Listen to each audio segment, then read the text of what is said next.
দল তো লেখাপড়া করে না, এরা শেখ মুজিবের আত্মজীবনীও পড়ে নাই, যদিও শেখ মুজিবের মাজারে তারা পূজা করে, আওয়ামী লীগের মন্দিরে মন্দিরে তারা বাতি জ্বালায়। তো মূর্খের দল, লেখাপড়া তো করে নাই, আত্মজীবনীও পড়ে নাই। শেখ মুজিবের আত্মজীবনী পড়লে এতটুকু জানতো আর কি, যে আওয়ামী লীগের ঐতিহাসিক বাস্তবতাটা কি দেখেন। আওয়ামী লীগ প্রতিষ্ঠাতা সভাপতি কে? মাওলানা ভাসানী, যিনি 49 সালের 23শে জুন দল প্রতিষ্ঠা করলেন। শেখ মুজিব সেই কমিটিতে জয়েন্ট সেক্রেটারি ছিল। সেই মানুষটা 1956-57 গিয়ে বাধ্য হইলেন এই দলটা ছেড়ে দিতে, রিজাইন করলেন। রিজাইন করে উনি যখন দল করলেন, সেই দলের কনফারেন্সে শেখ মুজিব লোক পাঠায়া সেই কনফারেন্স ভন্ডুল করে দিয়ে আসছে। আওয়ামী লীগের প্রথম সভাপতি, আওয়ামী লীগের দ্বিতীয় সভাপতি মাওলানা আব্দুর রশিদ তর্কবাগীশ, তিনি এই দল ছাড়লেন। ছাড়ার পরে গণ আজাদি লীগ করলেন, এবং দুজনে কিন্তু আলেম, দেওবন্দের আলেম, এবং দুজনই ব্রিটিশ বিরোধী আন্দোলনে খুব অ্যাক্টিভ রোল প্লে করেছেন। সিরাজগঞ্জে সে যে বিখ্যাত সলঙ্গা বিদ্রোহ, সেই সলঙ্গা বিদ্রোহের নায়ক ছিলেন কিন্তু আব্দুর রশিদ তর্কবাগীশ মাওলানা। এবং 71-এর যে 7ই মার্চের যে ভাষণ, এই মহাসমাবেশে কিন্তু আপনার সভাপতিত্ব করেছিলেন আব্দুর রশিদ তর্কবাগীশ। সেই মানুষটাও আওয়ামী লীগে থাকতে পারেন নাই, তিনি এই দল ছেড়ে চলে গেছেন, নতুন দল করেছেন গণ আজাদি লীগ। এর পরের কমিটিতে 65-66 গিয়ে শেখ মুজিব সভাপতি হয় এবং সেক্রেটারি হয় তাজউদ্দিন আহমেদ। শামসুল হকরে তো পাগল বানাই দিল। শামসুল হক 1 নম্বর জয়েন্ট সেক্রেটারি ছিল টাঙ্গাইলের, শেখ মুজিব ছিল 2 নম্বর। শামসুল হক সেক্রেটারি ছিলেন, পরে সেক্রেটারি ছিলেন। শামসুল হক সেক্রেটারি ছিলেন প্রথম কমিটিতে। তো দেখেন, আবুল হাশিমের মতো লোক, বদরুদ্দিন ওমরের বাবা, তারপরে আবুল মনসুর আহমেদ আওয়ামী লীগের ভাইস প্রেসিডেন্ট ছিলেন এক সময়। এরপরে দেখেন সেই লোক যে আমার দেখা রাজনীতির 50 বছর বই লিখেছেন, বর্তমান ডেইলি স্টারের সম্পাদকের বাবা, তিনিও দেখেন এই দল করতে পারেন নাই। 79 সালে জিয়াউর রহমানের সাথে জয়েন করে বিএনপি থেকে এমপি হয়ে মারা গেছেন। তাহলে আওয়ামী লীগের ইতিহাসটা দেখেন, যে একটা অভিশপ্ত দলের ইতিহাস। তার জন্মের দিনটা দেখেন 1949 সালের 23শে জুন। 23শে জুন হচ্ছে আমাদের ইতিহাসের পলাশী দিবস। 1757 সালের 23শে জুন আম্র কাননের যুদ্ধে মির্জাফর, জগৎ শেঠ, উমি চাঁদা, রায়দুল্লভদের বেইমানির কারণে আমরা আমাদের স্বাধীনতা হারায় ফেলছি। ঠিক সেই রকম একটা অভিশপ্ত দিনে আওয়ামী লীগ জন্ম নিয়েছে। এটা যেটা হয়েছে, তার ইতিহাস ঐতিহ্য একটা জায়গা কমন, সেটা হচ্ছে অভিশাপের ইতিহাস। তার একমাত্র ঐতিহ্য হচ্ছে অভিশাপের ঐতিহ্য।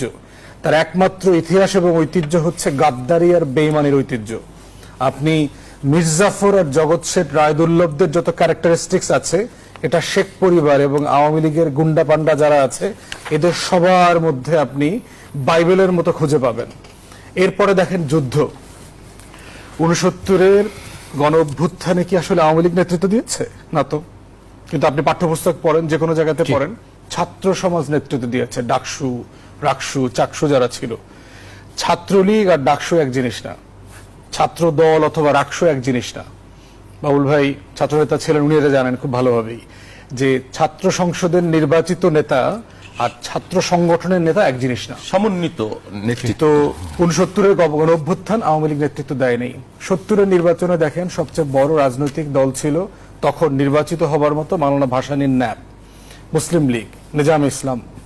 সেই দলগুলোর সাথে সে মাওলানা ভাসানীর সাথে কাইন্ড অফ এ নেগোসিয়েশন করে এরপরে সে নির্বাচন করেছে।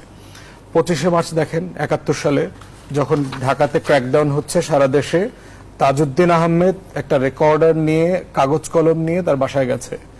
বলছে, মুজিব ভাই আমাদের কদিন পরে পালাইতে হবে, কিছুক্ষণ পরে পুলিশ আমাদের বাসায় বাসায় গিয়ে ক্র্যাকডাউন করবে। এখন আপনি একটা স্বাধীনতার ঘোষণা রেকর্ড করে দেন, যেন আমরা সারা দেশবাসীর মানুষকে এটা শুনাইতে পারি। আপনি কাগজ কলমে লিখে দেন প্রয়োজনে। শেখ মুজিব দুটা করতে অস্বীকার করেছে।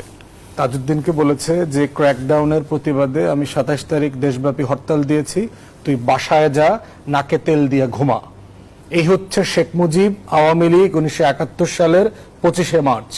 যেই 25শে মার্চ বিক্রি করে, স্বাধীনতার মিথ্যা ঘোষণা তৈরি করে, ওই হান্নান সেই হান্নান এগুলো দিছে টিসে শেখ মুজিব ঘোষণা দিয়েছে, সংবিধানে লিখে দিয়েছে যে এটা তার ঘোষণাপত্র।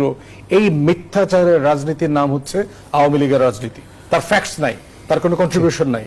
আবার ওদিকে ক্যান্টনমেন্টে ফোন করেছে, ক্যান্টনমেন্টে ফোন করে বলেছে যে আমার দলের নেতাকর্মীরা এত পরিমাণ প্রেশার দিচ্ছে আমাকে, যে আমি তো এখন আমাকে একটু তোমাদের কাস্টডিতে নিয়ে যাও। সেলফ সারেন্ডার করেছে।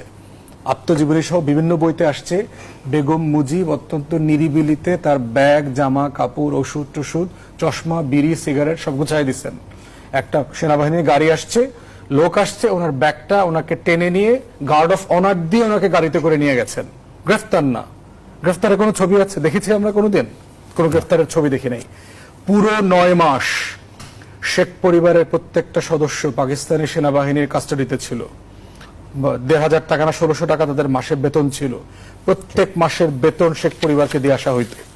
শেখ হাসিনার ছেলে জয়ের জন্ম হয়েছে মিলিটারি ক্যান্টনমেন্ট হাসপাতালে, তাকে গাড়িতে করে নিয়ে যাওয়া হয়েছে। তাকে যে প্রোটোকল দেওয়া হয়েছে লাইক সেই এলাকার প্রধানমন্ত্রী।